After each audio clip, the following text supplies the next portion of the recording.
মিত্ৰতাৰ পূৰ্বেই সংঘাত মধ্য গুৱাহাটী সমষ্টিক লৈ বিজেপি অগপৰ মাজত যুঁজ নাম নোলোৱাকৈ বিজেপি সমালোচনা বিধায়ক ৰমেন্দ্ৰ নাৰায়ণ কলিতাৰ দেৰগাঁও টিয়ক চাবুৱা লাহোৱালৰ পাছত মধ্য গুৱাহাটী সমষ্টিত চকু পৰিছে নেকি বিজেপিৰ এনে সৰব চৰ্চা চলি থকাৰ মাজতেই নৱগঠিত মধ্য গুৱাহাটী সমষ্টিত বিধায়ক ৰমেন্দ্ৰ নাৰায়ণ কলিতাই বজালে ২৬ৰ নিৰ্বাচনী ৰণদংকা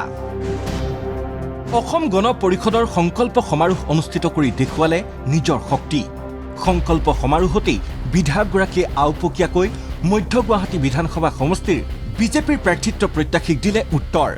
ষড়যন্ত্ৰৰ জাল ফালি আজি ৰাইজ সংকল্প সমাৰোহলৈ ওলাই আহিছে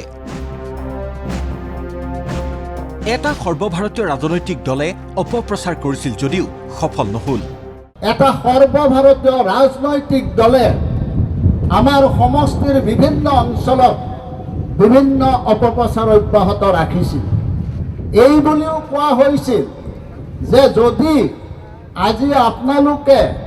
তেওঁলোকে নিৰ্দিষ্ট কৰি দিয়া স্থানত যদি আপোনালোকে সহি কৰিব নাহে তেতিয়াহ'লে আপোনালোকে অৰুণোদয়ৰ টকা নাপায় আজি আপোনালোকে ষড়যন্ত্ৰৰ জাল ফালি আজি আপোনালোকে এই সমাৰোহত উপস্থিত হৈছে মই আপোনালোকক ধন্যবাদ জ্ঞাপন কৰিছোঁ গুৱাহাটী মহানগৰৰ আৰ্য বিদ্যাপীঠ খেলপথাৰত দেওবাৰে অনুষ্ঠিত সংকল্প সমাৰোহত উপস্থিত থাকি অগপৰ সভাপতি তথা মন্ত্ৰী অতুল বৰাৰ স্পষ্ট বাক্যবান মহানগৰত আমাৰ সবল ভেটি থাকিবই লাগিব ৰমেন্দ্ৰ নাৰায়ণ কলিতাৰ সমষ্টিৰ প্ৰতি দায়বদ্ধতা আছে সমষ্টিৰ চুকে কোণে থকা জনপ্ৰতিনিধি তেওঁ প্ৰতিখন সংকল্প সমাৰোহতে সংকল্প গ্ৰহণ কৰিছে যে অনাগত দিনত দলটোক আমি সকলোৱে মিলি শক্তিশালী কৰিম দলটোৰ হিত গৌৰৱ আমি ঘূৰাই আনিম আৰু অন্যহাতে সন্মুখত যিহেতু নিৰ্বাচন মূল সংকল্পটো হৈছে কংগ্ৰেছক উৎখাত কৰা এইবাৰ আগন্তুক বিধানসভা নিৰ্বাচনত আৰু কংগ্ৰেছৰ লগত থকা তথাকথিত যি বিৰোধী দল আছে সেইসমূহক উৎখাত কৰা এনডিএ চৰকাৰৰ আকৌ অংশীদাৰ হ'বলৈ সংকল্প সমাৰোহতেই অগপৰ কাৰ্যকৰী সভাপতি তথা মন্ত্ৰী কেশৱ মহন্তই ৰমেন্দ্ৰ নাৰায়ণ কলিতাৰ হৈ ৰাইজৰ পৰা বিচাৰিলে আশীৰ্বাদ আপোনালোকে আশীৰ্বাদ দিয়াৰ লগতে আমাৰ ৰমেন কলিতা ডাঙৰীয়াকো আশীৰ্বাদ দিব লাগিব যাতে এইখন চৰকাৰৰ আমিবিলাক অংশীদাৰ হ'বলৈ পাওঁ মধ্য গুৱাহাটী সমষ্টিত বিজেপি অগপৰ মাজত শীতল সংঘাতৰ মাজতেই দলটোৰ সংকল্প সমাৰোহৰ এই সভাই এতিয়া অধিক জটিলতাৰ সৃষ্টি কৰিব সেয়া প্ৰায় নিশ্চিত ইফালে ৰঙিয়া অগপ বিজেপিৰ মাজতো চলিছে মুকলি সংঘাত বিজেপিৰ প্ৰাক্তন ৰাজ্যিক সভাপতি তথা ৰঙিয়া সমষ্টিৰ বিধায়ক ভৱেশ কলিতাৰ প্ৰাৰ্থিত্ব সমৰ্থন নকৰে অগপই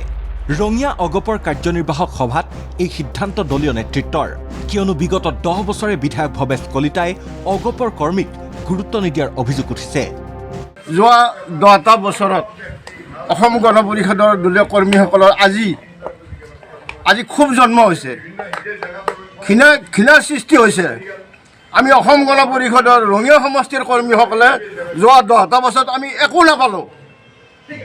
আমাৰ খুব হৈছে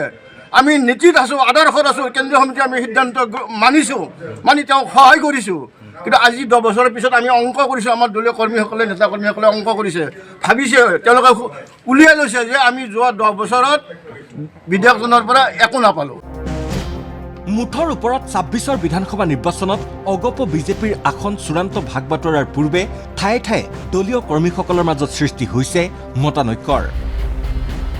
ভিডিঅ' জাৰ্নেলিষ্ট দিব্য বনিয়াৰ সৈতে ৰঙিয়াৰ পৰা অংকুৰ কলিতাৰ সহযোগত বিৰুৎপল খেনচুৱাৰ ৰিপৰ্ট ND24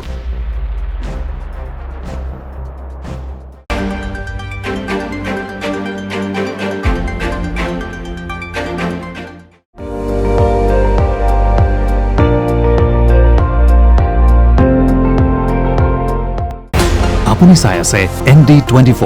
সৰ্বশ্ৰেষ্ঠ নহয় সৰ্বোত্তমৰ দৌৰ